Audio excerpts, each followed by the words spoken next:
Any fans of Supernatural in here? You're gonna love our next guest. Please give it up for Mark Shepard!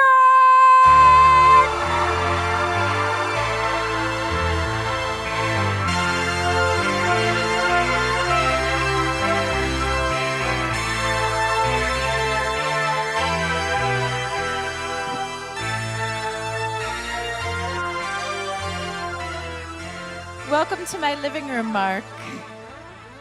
There's only a few people watching. We'd like to know your deepest, darkest secrets. No. And there you have it. Actually, welcome to Chicago. Thank you so much for being here late on a Friday, right, guys?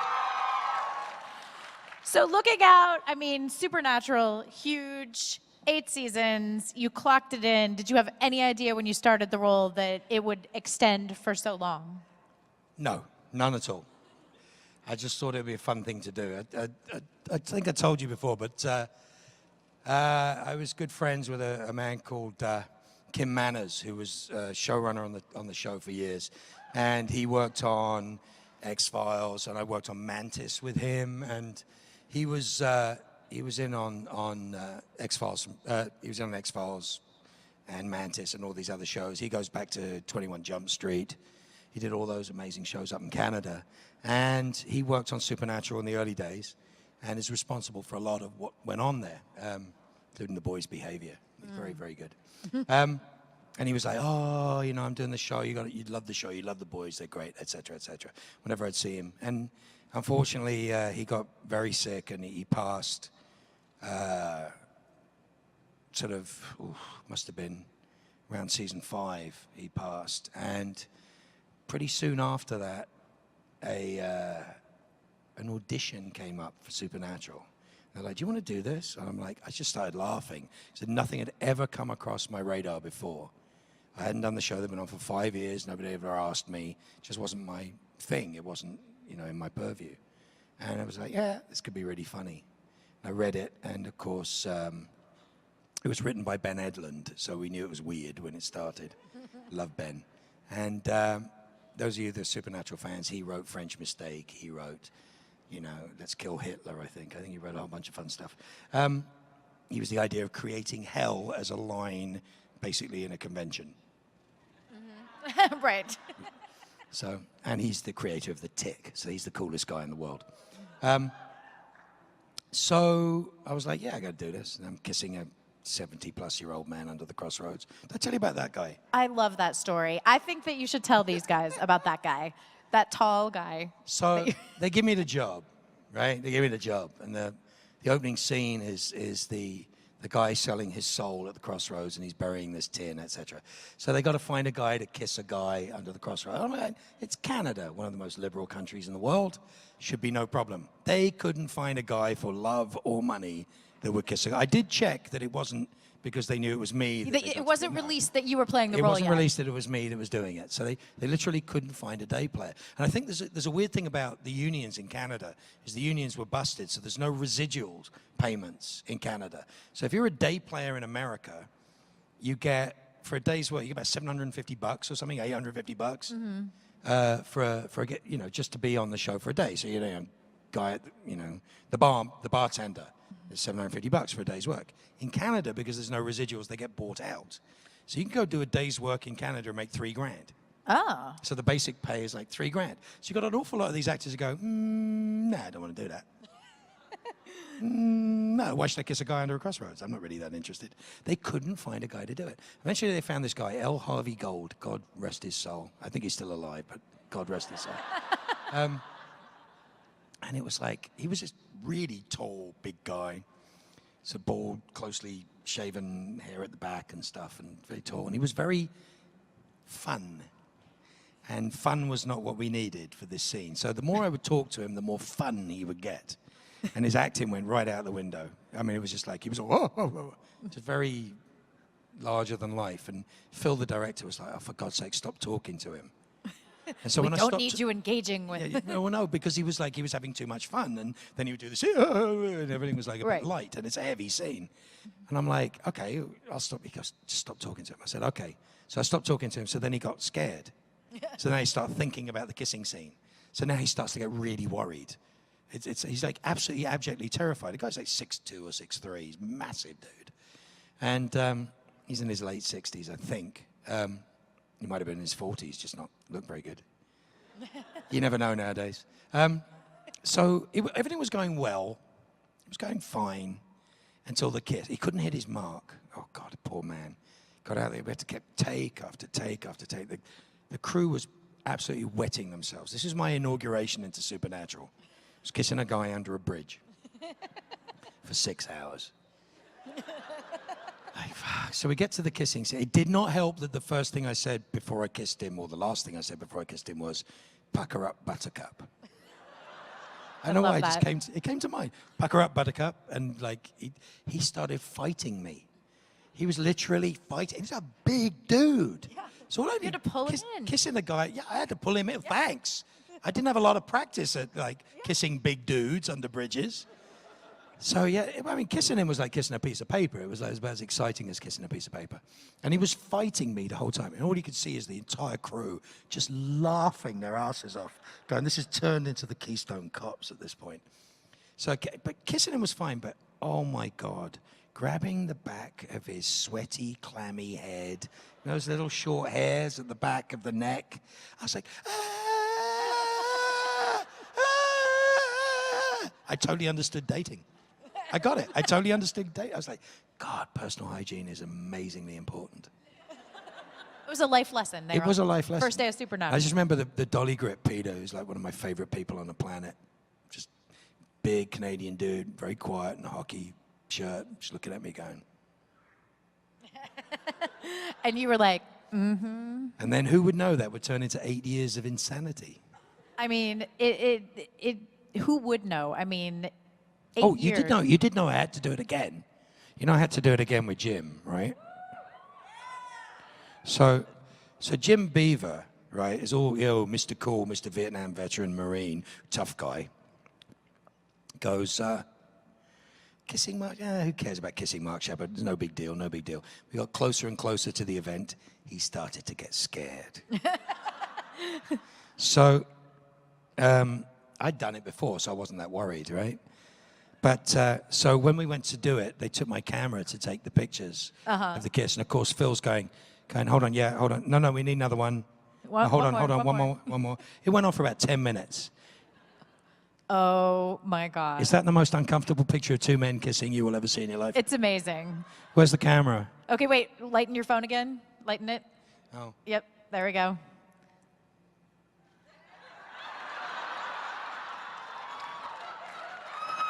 That's one. You're only going to see There's that the here, other one. guys. That man is in abject terror.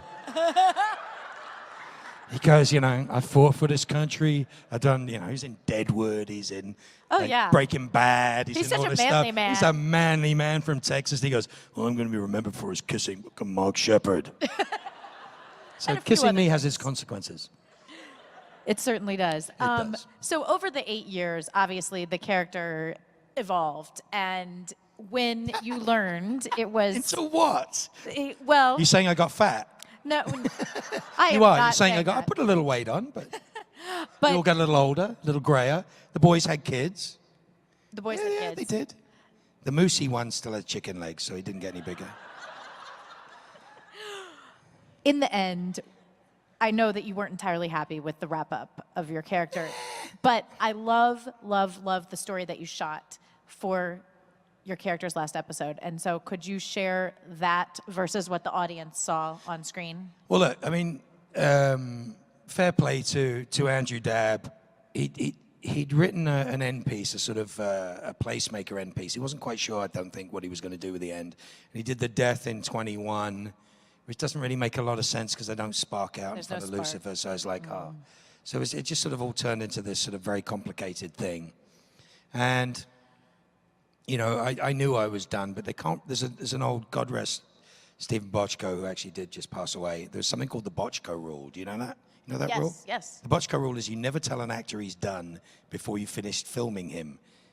because of the type of people that Stephen Bochco used to hire for actors would blow up the set or like Yeah. shoot people or not show up or do stuff Right. or whatever. So the Bochco rule was always in place. So if you've got an actor and you want to shoot him for episodes, you don't tell him his services are no longer required. But I was, I'd already driven all my stuff down from Canada. I didn't have my apartment anymore. I was aware I wasn't coming back for season 13. So it was the situation that dare not speak its name. So, and I said my love and goodbyes to everybody. I took my time. I took a couple of weeks to thank everybody that I knew. And so it wasn't an event. It was a sort of slow letting out of a balloon. And 21 was 21, and I was like, "You gonna fix it?" And I was like, "No." I said, "Why don't you just leave me dead?" It would have been a lot more sensible just have me dead there. Would have been a nice shock. Right. He was like, no, we have to do this thing and we have to get this right. So I'm like, okay. So he sent me a script and I said, look, I love you and thank you for everything you've done, but, maybe we can, focus us in a little direction here. And I said, the only thing, Crowley doesn't care about Fergus and he doesn't care about Rowena and he doesn't care about any of that stuff. Never really did. He only cares about winning. He always cared about winning.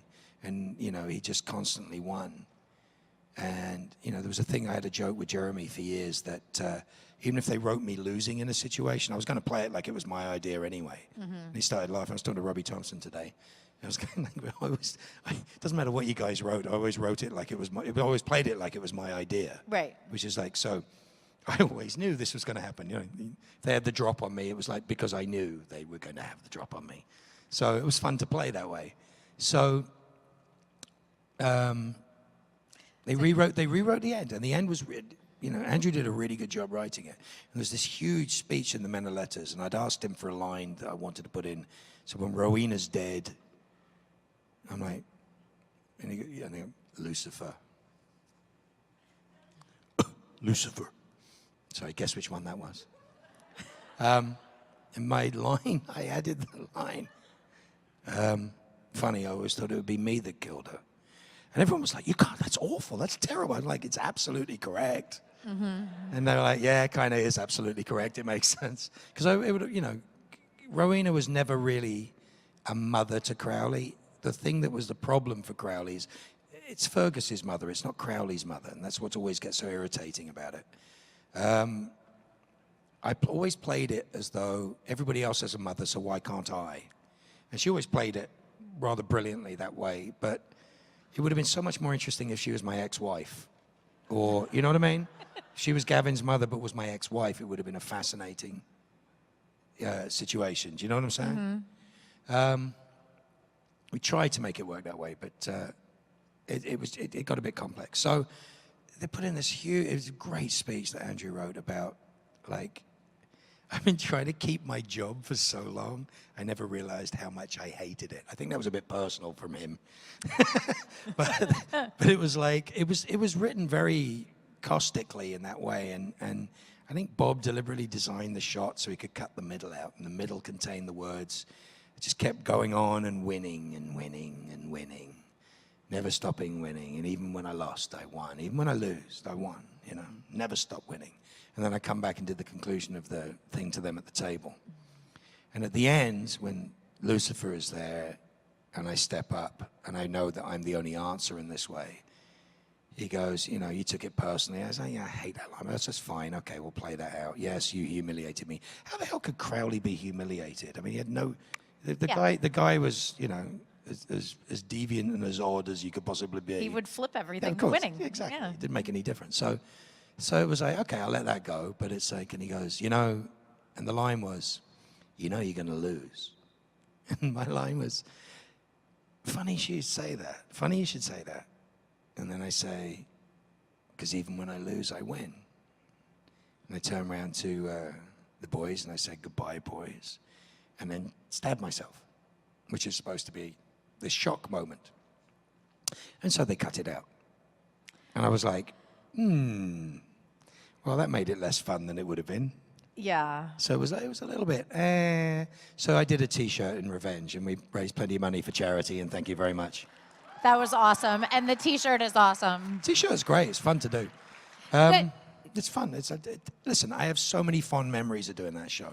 It would be disingenuous to complain about it because, it was 8 years of fun and camaraderie. And, Jared was looking at me and goes, God, dude, I've known you nearly a decade. I mean, if you think he was in his 20s when I met him. And now he has kids and, they're married and grown up and very cool people, a very nice group of people to go to work with. And I got married, an amazing wedding in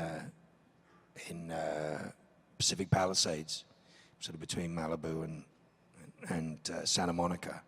And it was, everybody finished work on the fratter day, as we used to call it, and planes were hired and people's plans were changed, and everybody in the crew was invited to our wedding, and it was black tie. Oh, that's awesome. Every single person that could come came, and there was a lot of people there. So it was a very, very wonderful place to work and be part of, and the boys are a big part of that.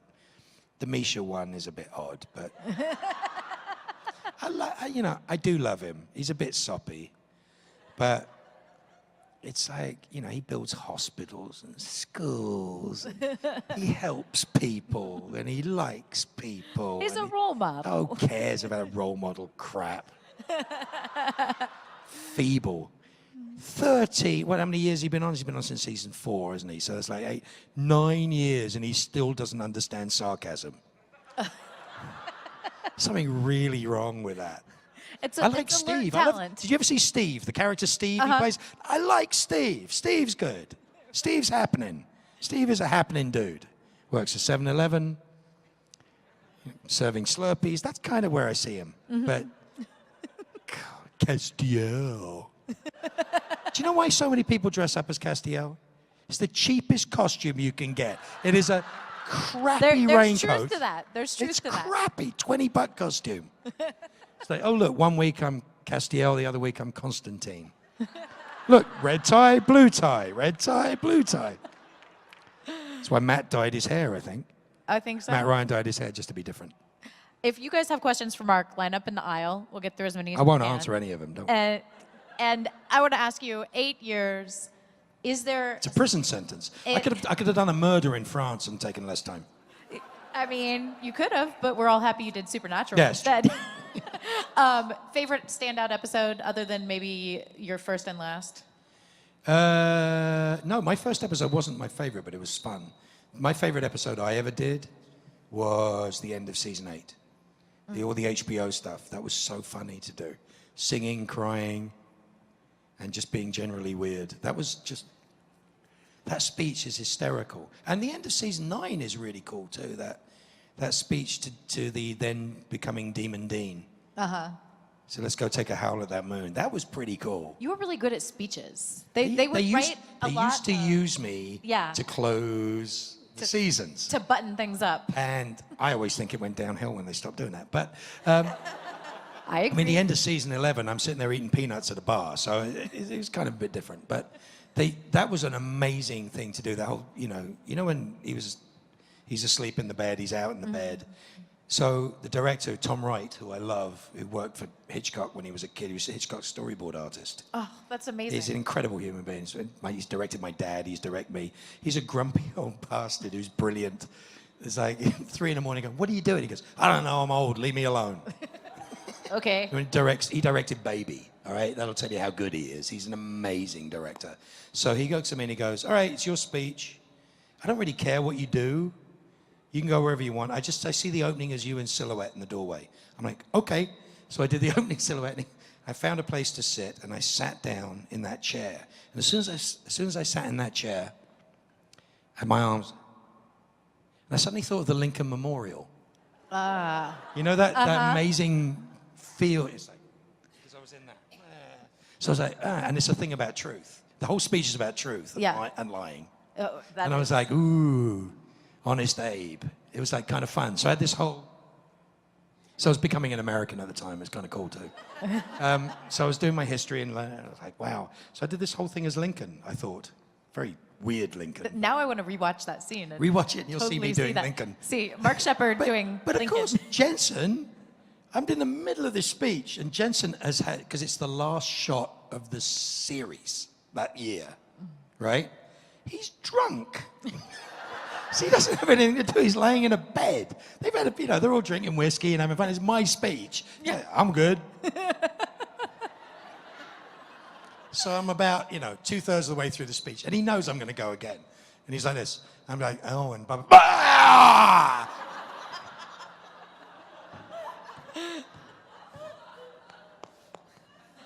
Yeah, so, I mean, that's their idea of fun. Mad respect. We'll start over here. Hi. What do you want? I'm Helena. I'm from Bolingbrook. I Yeah. have a two-part question. Two-part question with 4 follow-ups. What do you want? So, why do you keep playing the villain? And I've never played a villain. Shut down. then, which villain do you like? Never played a villain. Part 2. Thank you. Next. Thank you. Hi. Hi, I'm Clara. I'm from Chicago. First off, my mother. You sound like you're embarrassed about that. Yes, Say it proud. I'm from Chicago. There you go. My You know I'm a mo- Cubs fan, right? Same. I used to run a bar in Hollywood, right?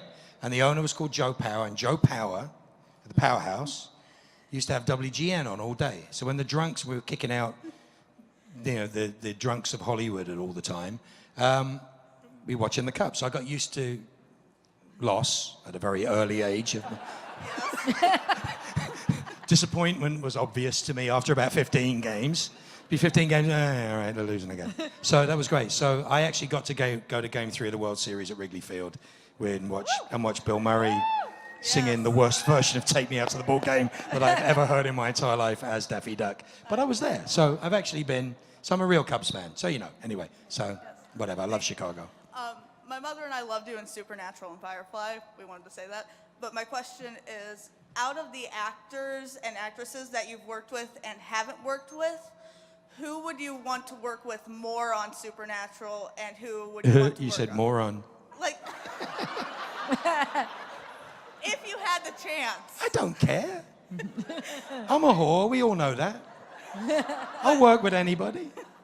Hey, dude. Whoa! Did you just flip her off? Excuse me. Sir? I'm talking to you.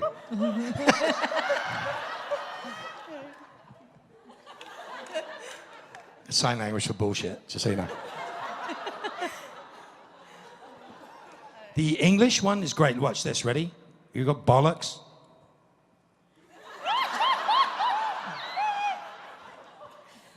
I can go all day. You can. I believe it. I Thank don't you. care. Do you care? Do you really care? What do you really want to know? Who is your favorite to work with? Who's my favorite person to work with? My dad. I directed him in a film. He's hysterical. Okay. He couldn't stop complaining about me. He didn't realize he had a microphone on. Oh, he kept the And I'm love. directing. And I'm like, if you're going to curse out the director, make sure that your microphone is turned down.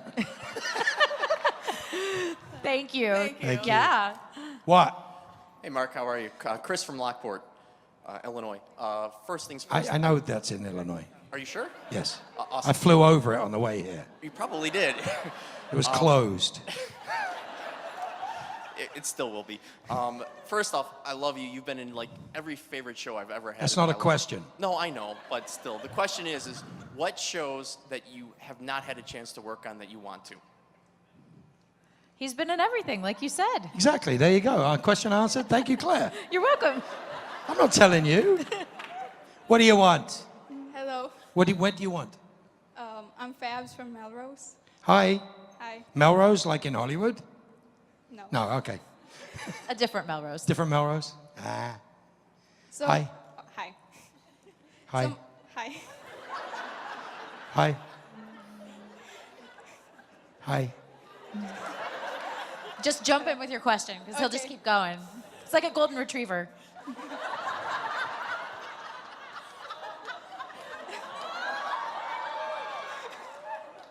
Hi.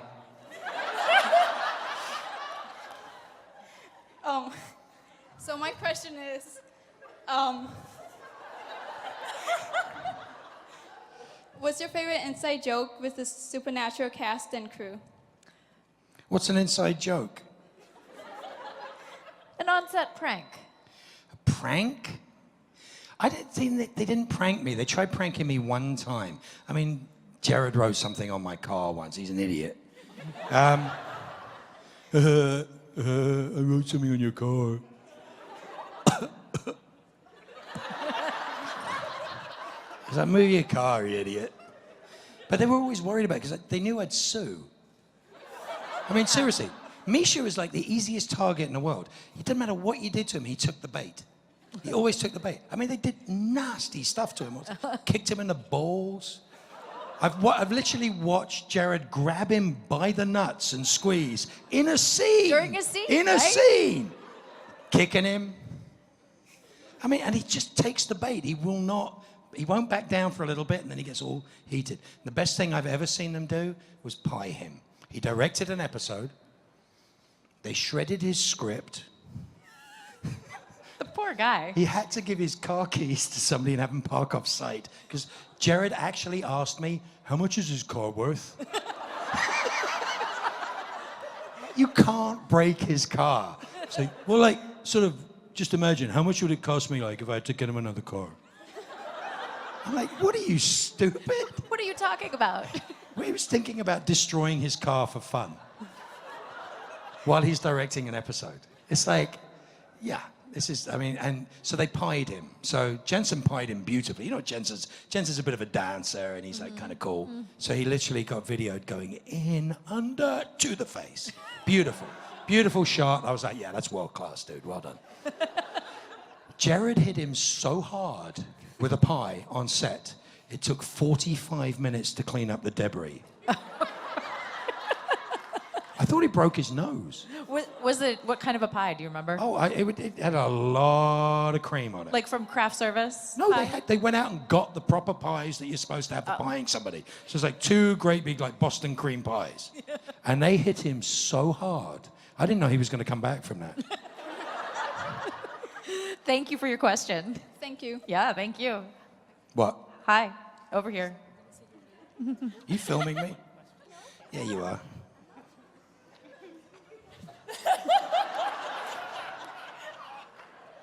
There you are. Cool. So, how's it going? Are these all your friends?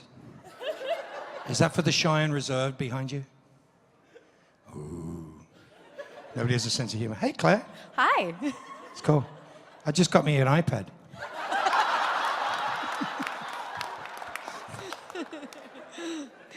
Hi there. Hi. Hi. Hi. Hi. My name's Dana from Moline. My question is, what was a script that you read? And sorry, was there any script that you read that just Go for it. Spit it out. that you had a hard time getting through just because? Are you trying to say I've never read a script? I mean, yeah, the boys might agree with that. I've never really read it. I read my bits. It's a script I ever read that what? That made you laugh really hard just reading the script and thinking this is going to be a really fun episode? No. I agonized over so much of that so often. I mean, look, no one in the history of torture has been tortured with torture like the torture you'll be tortured with, right? That's a sentence. No one in the history of torture has been tortured with torture like the torture you'll be tortured with. There's so many things wrong with that sentence. One, it's not funny, but there's people who have that tattooed on their bodies now for some ridiculous reason. I agonized over that stuff. I'm literally going, how do I make that make sense? So I was like, oh, all right, no one in the history of torture. The trouble is it ends with what? A preposition. Mm-hmm. So it drives me crazy. So no one in the history of torture has been tortured with the torture like the torture you'll be tortured with. Torture? Question mark? With Or- torture? So you can actually, when you see that, you see me agonizing over that. It's not funny. It's never funny. The only thing I ever said that was funny was, where's your moose? That is funny. That is funny. But being because- grammatically incorrect is not funny. No, it's not funny. And you think I read it and it's funny? It's not funny. I make it funny. Sometimes. Thank you. I did like the, did you ever see the outtakes of Jensen messing up I'd rather be slapped in the face after sex by a girl in a Zorro mask. Yes. I have never laughed so hard in my entire life as watching a man trying to get a sentence out of his mouth. I think there's over 60 takes of that. And that was funny. And he just started making stuff up after a while. That's funny. Yeah. Hi. My name is Zane. Over here. And I'm from Elton. It's my inner child. And my question is, how does it feel like to be on TV? I don't know. Oh, that's a good question, It Zane. is a really good question. Like, so you watch TV and you see people on TV, and then you meet them in person, and what do you think? Do they look like real people, or do they look like weird people, or what? Weird people. I'm with you. They do look like weird people. It's a really strange thing. I mean, I grew up. My dad's an actor, so I used to grow up watching my dad getting killed on television, because he was always getting killed. So I go to school and they go, "Oh, I saw your dad getting beat up on TV last night, or getting killed on TV." It's kind of cool. And so my kids grew up with me doing that, and it sort of seems normal to me. I kind of like it. It's like any sort of art form. It's like painting or singing, or I play drums, I make music, I make records, and do all sorts of fun things like that. So I'm used to playing with an audience. Like, I make fun of these people. Look, see, I can make this girl laugh. If I try really, ooh, look, he's trying to be mean there. But look, these people are smiling at me. It's so much fun. So I don't know. What is it like being on TV? It's cool. It's really cool. I enjoy it. It's a lot of pressure. You got to kind of be in charge of a story, and you got to try to get it to be really good. And you hope that when you finished it, people like it. It's kind of cool, though. Is that what you want to do? Kind of and kind of not. It's kind of the way I feel. That's absolutely brilliant. But does that give you sort of an answer? What? Did I give you an answer? Did I give you an answer? Do you think I gave you an answer? Yeah. Okay, cool. Well, good Nice luck job. to you, Zane. Good luck. Don't ever become an actor. He's better than me already. What do you want? Hi, I'm Mara. I'm from Wisconsin. Yes, you are. I am, yeah. Wisconsin. Wisconsin, yeah. Some of my favorite moments on Supernatural are Oh, when mine. Crowley and Castiel have to kind of work together and get over themselves, get over each other. So, hypothetically, So infuriating. in another world, if there's a spin-off where They Crowley tried and it. Cass They tried are- it. The trouble was they tried it and they cut so much out of it. If you ask Misha, I forgot his name for a minute. Ask Misha, and he'll tell you we did a lot of stuff that was funny, and I don't know what they just get sort of snap happy. You need time for that stuff to develop. There's two good relationships there. There was always a good relationship with Dean. There was actually a funny relationship with Castiel. Kind of enjoyed it. All the best photographs of me are with Misha. It's really strange. That's interesting. There's a lot of great photographs of Misha and I, because we used to get sent out to do all the publicity in the press on the Saturday at Comic-Con. So we'd have to do hundreds of interviews and stuff. So he has a wonderful silly gene about him. He can actually be ridiculous, and I tend to be very serious. So I play the straight man. He's the silly guy. But he always sets himself up so badly. My favorite one ever was, we were doing something for CW. Said, okay, describe each other's characters in 5 words. So I made him go first because I needed a little time to think. And all I was thinking of was the answer. And I got the answer as he's trying to go, oh, because I'd dropped some weight. He was like, svelte, I don't know, forward thinking or something. It was a compound word or something. I was like, it was just all this bullshit he was coming out with it, for 5 words. And he looks at me and happy, and I go, baby in a trench coat. I was like, he punched me so hard. It was like the perfect setup. And he's brilliant at that. He's really funny at that. So there's piggyback photographs of us and stuff. It's like, here, get on my back. He's totally cool. I have loads of real fun photographs of he and I. So I pretend I don't like him, but I love him lots. Thank you. I just don't think much of people who dress like him. Hi. Hi, Bonnie from Lombard. And my question is, what character type have you not played yet that you would like to try? I don't know. There's only 2 types of characters worth playing. There's the guy that sells them out before they left the planet. Dr. Zachary Smith in Lost in Space. Right. Or kind of William H. Macy in Fargo. That is such a great character. It's a character that's already screwed before you start. It's like it's Already a sweating it. disaster. You already it's like slowly going down a mountain on his face. Love those characters. That's one type. And the other type of character, which I tend to play a little more of, is the last sane man in the universe. So you could basically pin my acting to watching Eddie Albert on Green Acres and David Warner in the Time Bandits. Two great examples. I think you're a little more diverse than both those, but Between I Oliver do and get your Evil. point. I'm not more diverse than David Warner. He's an amazing actor. But I was watching Time Bandits not long ago, and I go, oh my God, it's Crowley. Oh, Benson, you are so utterly devoid of any intelligence whatsoever. Thank you, Master. Thank you. Turning peas into beans. It's a brilliant performance. He's like playing evil. My favorite bit in that is Ray Richardson is playing God. Uh-huh. And he's like, there's a moment when the kid turns around and he goes, why does there have to be an evil? And he literally walks out of the shot. He comes back and goes, what? He goes, I don't know, something to do with free will, I suspect. It's genius. Thank you. Hi. Hello. I forgot my question. Good job. Okay, hold on. Okay. Okay, we will. Hold on. Mark, you're beautiful. Thank you. You came super close to me, and I was like hyperventilating, and now I'm hyperventilating. I'm not talking. Okay, I mean breathing. Oh. Okay, just breathe for a second. We'll come back to you. Get yourself together. Don't worry. He's a nice guy. Sometimes. Yes. Hi, my name's Alicia. I'm from Pennsylvania. And you had mentioned earlier actually about doing music, and I know you're going on like a kind of a tour with Robin here soon, aren't you? Yeah, Robin Hitchcock plays solo and has done for years. He's also very musically promiscuous, so he'll play with all sorts of people. He was touring with Yola Tango, and he plays all sorts. Had REM as a backing band for a while. But we've got this amazing band called His LA Squires, which is Robin Hitchcock and His LA Squires. And we're playing 2 gigs in Minneapolis, the Turf Club, 1 in Philly. Coming to Philly, yeah. Yeah, we're playing in Philly, thank you. And we're playing in DC. So we have 4 shows, 25th, 26th, 27th, and 28th of this month, which I'm really proud of. And then I've got to go do a convention, then I've got to come back, do that. Then I've got to go back to England, and we rehearse, and then we play Manchester Academy.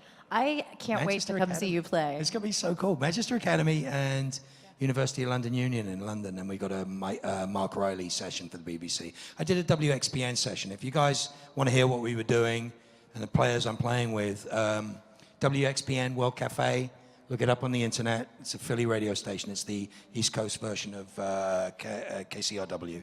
And we did a session there. Look up Robin Hitchcock session. You'll hear me play drums with him. So if you like us, come see us whenever you can. But if it says "and his LA Squires," you can always check whether it's me or not. Thank you for. Nice. You're Yeah, welcome. thank you. And enjoy the show. Hi. Okay, you ready? You I good? remembered. I got it. Okay, good. So, You look great. Thank you. So last year I went as Constantine, and the year before that I went as Castiel. So you went from red tie to a blue tie. Yes, exactly. So I was like, wow, he's talking about me. Anyway, question: what was it like to work on Doctor Who? It was fun. Like Matt Smith, like how was it? Matt Smith is one of the loveliest people on the planet. You ever interviewed him? He is so nice. So nice. Arthur, Matt, and The whole Doctor Who crew is like, there's they used not... to sing to each other between shots. It's like the most lovely thing. It's like, oh, they're really nice. But Matt had never done a convention before. And I think Sean was trying to get him to do a convention. And Matt was like, isn't it a bit weird? And he wasn't being mean. He just had no idea what it was like.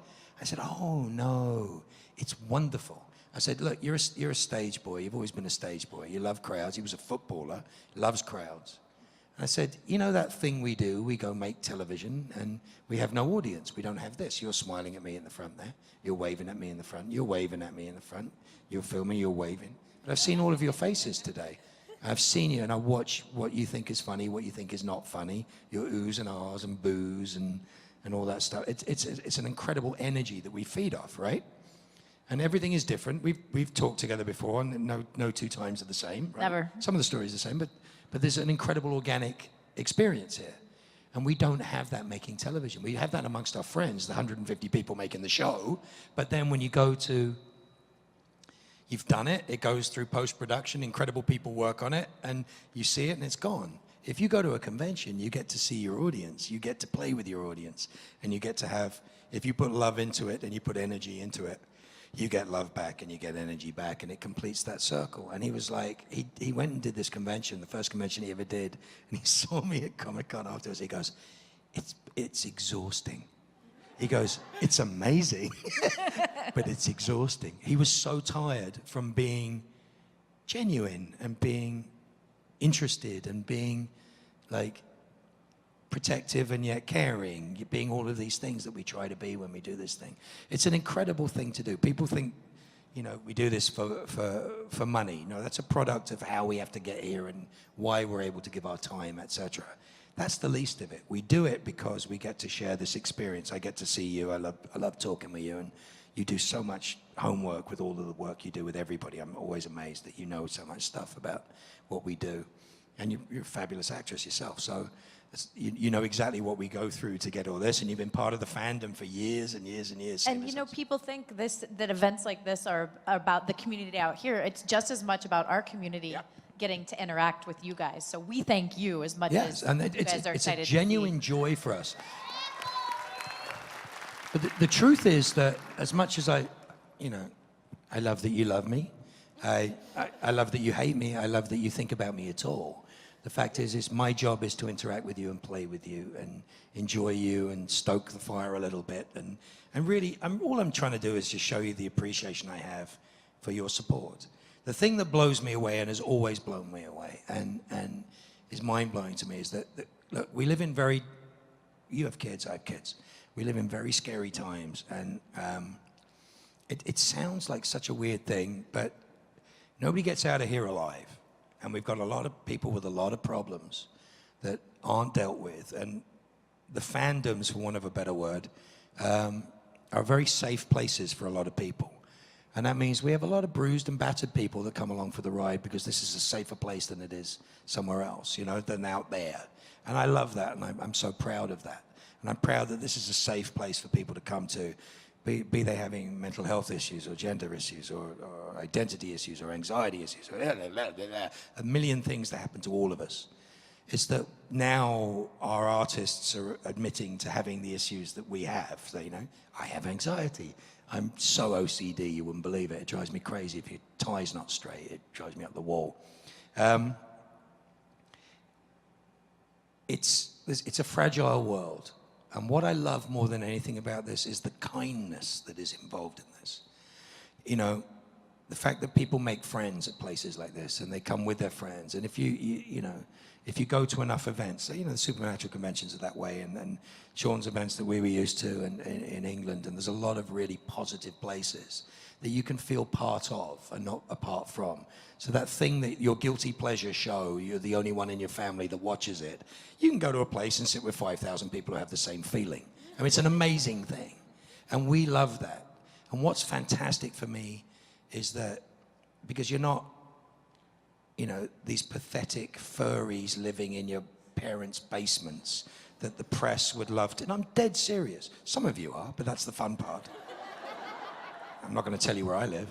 But you know what I'm saying? It's like there's always this derogatory context that being a fan of something is wrong. I think being a fan of something is all that anybody ever has. I don't trust people that aren't fans of something.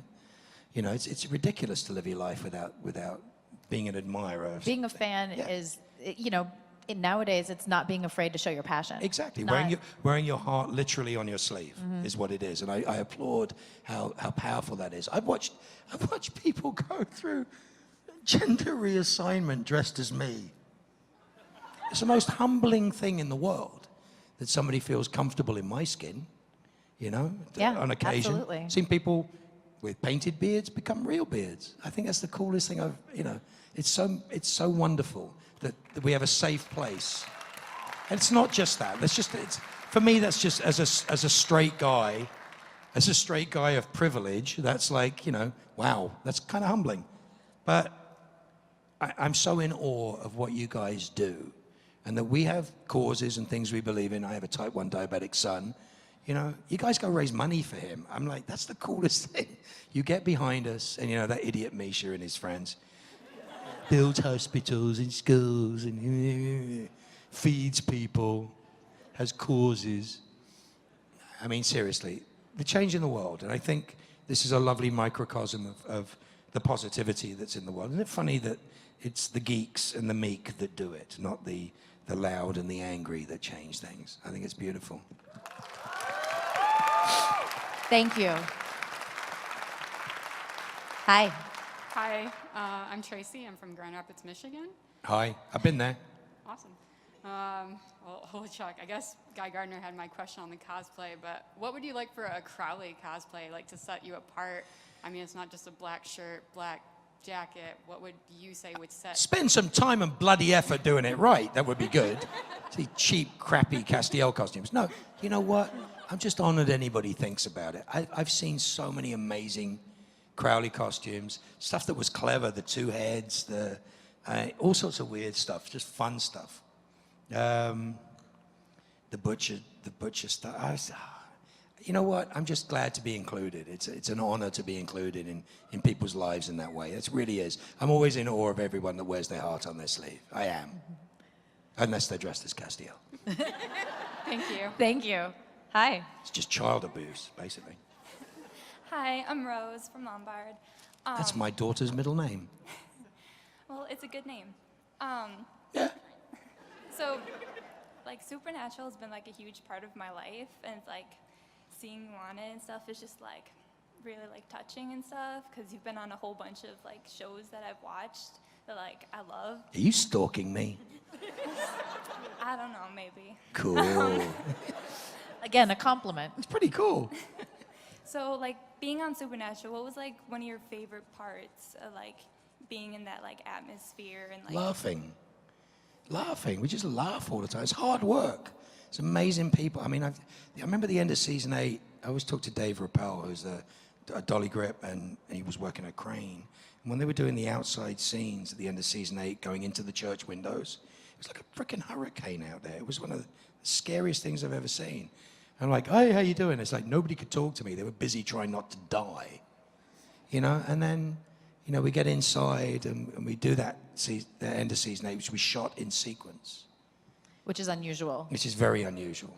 And the crew didn't say a word between shots or takes or anything. They were silent because it was so heavy what we were doing that they left us our space to do it. And it's their time. It's, you know, they're allowed to speak. They're allowed to do whatever they want. You know, they're doing stuff. They were just silent, and they backed us the whole way through until we got through that. And then there's just times when they just wet themselves laughing, and you're just on the floor giggling. There's all those shots of us bundling onto each other, or, God, Misha putting that bag of honey in my face is the weirdest. You guys had a food fetish on the show, it sounds like. It was like, it's just, when you do a stressful thing and you're trying to get it right and you're against the clock and you're doing it, when something messes up and it's genuine, it's funny and you can't stop laughing. You just can't. So I love it, the joy. It's fun. Thank you. Hi. Hi. I'm Marissa from the north side of Chicago, so... You're not sure? Grew up on both the north side and the south side of Chicago, so I had the best of both worlds with the Sox and the Cubs. No, you didn't, but go on. We'll just go with yes. My question is, I know you had a lot of good times on the set, laughing. Has there ever been any hard times on the set? Why are you trying to dredge up bad memories? It's a question. Yeah, I mean, we've had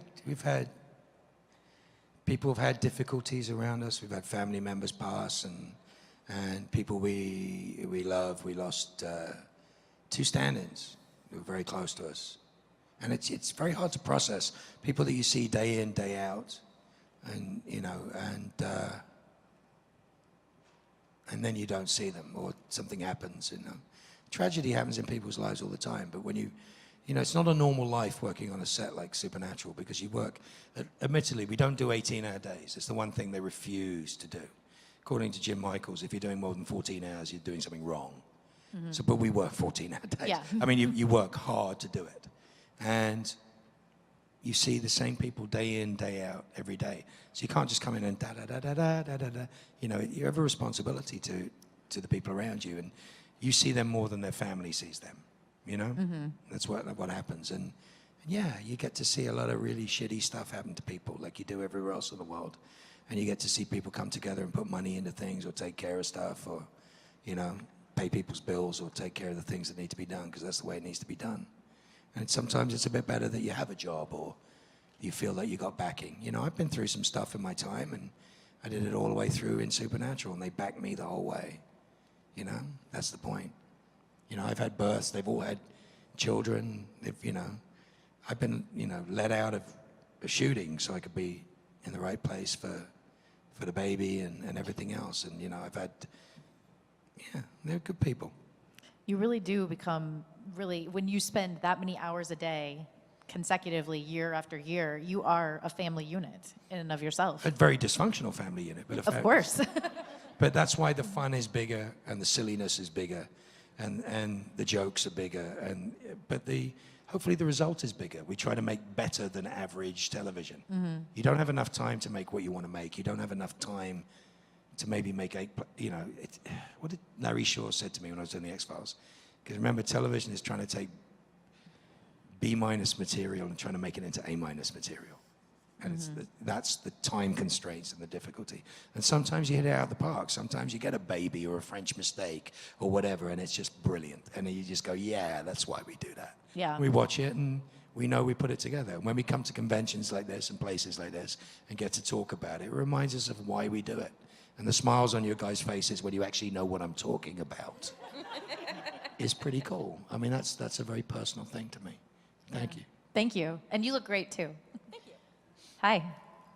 Hey, yo. My name's Sam, and No, it's not.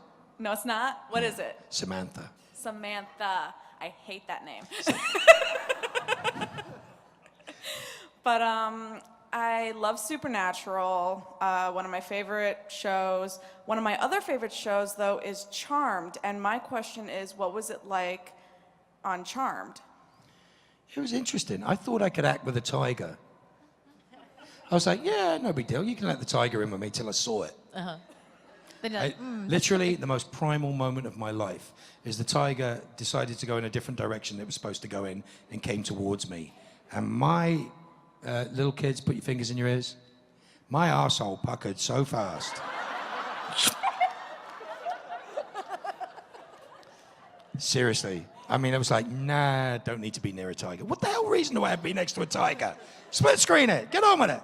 well, I know now, you know, Yeah. with Walking Dead, there isn't a tiger. There wasn't, but Yeah, but, no, things have evolved over the No, years. thank you. Not interested. Don't need that kind of danger. But they were lovely. The girls were great. I had fun with Rose and I met Redis there, actually. He was around at that time. Oh, that's awesome. Yeah, that's how long ago that was. I just did you see that picture of me and JDM and Redis? Yes. 3 old men with grey beards. It's really scary. I love it. Not funny? What? Ooh. Thank you. Hi. Hello, my name is Shambe from the west side of Chicago. Hi. Hi. Is that like a gangster thing? No, Something sorry. like that. Something like that. You have to do the on west side. Anyways, my question is, where did you come up with the nickname Moose? We ran out of other ideas. Mop-headed lumberjack, giraffe, gigantor. God, we went through this whole period of stupid names. And then it was, where's your moose? And it was perfect because he goes, oh, he went blah, blah, blah, blah. That was it, moose. And then, of course, when you have moose, you have to have squirrel. So moose and squirrel, Boris, Natasha for a while. Then moose and squirrel, not moose was brilliant. That was post-production. Then my phone rings, and I don't get to see Not Moose. I watched the episode, and I was like, I blew snot out of my nose. Almost as funny as, do you remember what my ringtone was when I was dating Kim Rhodes? What was it? I like big butts in a Canada. But it was, because I'm not hearing that when it's in the scene, I'm like, excuse me. Hello? I think, this is the king. Yes. Yeah. But I was like, and you listen to it and you're going, wow, that's cool. I like big butts and I cannot lie. Thank you. Post-production is responsible for a lot. Hi. Hey, Mark. So I was wondering, since you have kids now, so does Jensen, Jared, and Misha. So I'm honestly curious if have Will and Max like hung out with JJ or Tom or Shep or Odette or any. They of live them? in different cities and they're very different ages. If you think about it, no, but the boys' kids hang out a lot, and Misha's kids, because they're around the set, hang out a lot. But my kids have. Isabella has never been to set. Max was up there. He was in an episode with me, so he's hung out with them plenty of times. Will's been around. He's doing the odd convention. He sees them. But no, they don't tend to play together. What's interesting, though, is Jensen's daughter is born on my birthday. My daughter's born on Jensen's birthday. And there's Jared one has a more. kid called Shepard. Yeah. Like I said to him, I said, well, obviously you don't hate me. Otherwise you'd have vetoed the name. It's very obvious you guys true. are family. Yeah, pretty much. Dysfunctional family. But. Thanks. Hi, Hi. I'm Jess from Madison. Hi. Hi. Wisconsin. Yes. Were you disappointed that you didn't get to be on the Scooby crossover? No. Did you like the Scooby crossover? Parts of it. Exactly. Uh-huh. But you would have made it amazing. I'm waiting for the Fonz. Hey, Unfortunately, this is going to be our last question. maybe. Pressure's on. Dun, I'm Kim. dun, dun, dun, dun, dun, dun, dun, dun. So I remember you being on an episode of Silk Stockings, and I don't 2 know- episodes of Silk Stockings. Oh, were you? I don't remember the second one. So Then. there you go. I was really little at the time, and probably shouldn't have been watching. Yeah. Now you're calling me old. See, he has been on every show. I watched you from the crib. What the hell were you doing watching Silk Stockings when you were little? Well, it wasn't Red Shoe Diaries. Right. Well, Nobody really cared what I watched. It was the precursor. to It's where that. actors went to go get their SAG cards. I did a play that was an amazing, weird hit in Los Angeles, and everybody came to that. And a wonderful woman called Barbara Clayman. Mhm. Barbara. Barbara. And she came and she goes, honey, do you have a SAG card? I'm like, no. I said, do I need one? She's like, oh, God. So she taft-hearted me onto Silk Stockings. Oh, that's an awesome story. So I went from a play to Silk Stockings to In the Name of the Father to X-Files. An agent came from APA, came watch it, loved it, goes, you have an agent? I'm like, I don't know, do They're I like, need "Not one? yet." Do I need one? Like, yeah. So it was kind of a good play to do. That was awesome. Okay, did you have a question about Silk Stockings? I do. Okay. Not specifically about that, but not many actors get a chance to be on as many different types of shows as you do. So I was wondering, what is it like? He's calling to me have old been again. On everything. I'll refine that question just a little bit. Of all the verses that you've been in, from Doctor Who to the Whedon verse to Supernatural, is there one that stands? I guess right now Supernatural, but overall, what It has is to the be most Sherlock, you hear from? because I have to do Super Who Lock. Oh yeah. It was really close. Actually, it was really close in season 2. I thought I was going to do season 2, but I didn't end up doing it. Wow, you have to. Moffat was like, don't your fans realize I don't write like that? It's like, I don't think of who to cast in it and write it. I just write it, and then I think of who to cast in it. So he got really upset that like 50,000 people kept asking, when are you going to put Mark Shepard in Sherlock? Look, I remember, I was saying this the other day, I remember when I looked at my IMDb page and I had 2 things on it, and I was so proud. Mm-hmm.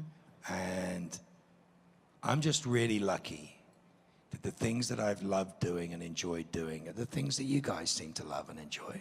And I'm very proud of that. And I thank you for the, 25 years of killing people on American television. You know what? I think you guys would agree that we're the lucky ones, right? Mark, you are so awesome. I love you so much. Are you here tomorrow and Sunday? I'm here tomorrow and Sunday. Come hang out. Come hang out. Say hi to Mark. One more big round of Thanks, applause. guys. Mark Shepard!